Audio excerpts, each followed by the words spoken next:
Welcome to Sweet Life Beat Life. We hope this video helps. In this video, I will explain how to replace a Toyota Corolla AC compressor. First, gather all your necessary tools and parts. You'll need a wrench set, a vacuum pump, and safety glasses for protection. Make sure you have a new AC compressor, fresh O-rings, and the correct PAG oil for your specific vehicle model. Locating the AC compressor is your initial step. It's usually found on the lower passenger side of the engine compartment. Before any removal, it is crucial to safely discharge the refrigerant from your AC system using appropriate recovery equipment.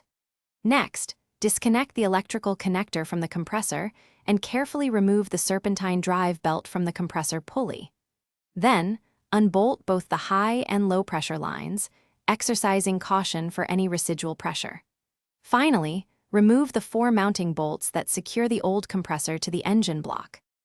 Now, prepare your new compressor by draining any factory-filled PAG oil and adding the precise amount of fresh PAG oil specified for your vehicle.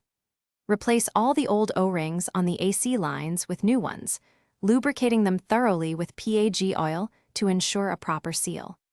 Carefully mount the new compressor, tightening the 4 mounting bolts to the manufacturer's recommended torque specifications. Reconnect both the high and low pressure lines and the electrical connectors securely.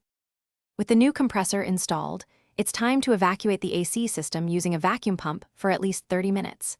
This crucial step removes all moisture and air. Next, check for any leaks in the system using a manifold gauge set to ensure integrity. Then, recharge the system with the precise amount of R134A refrigerant specified for your vehicle. Finally, test the AC system for proper operation and optimal cooling performance. Thanks for watching. Consider subscribing if we helped you.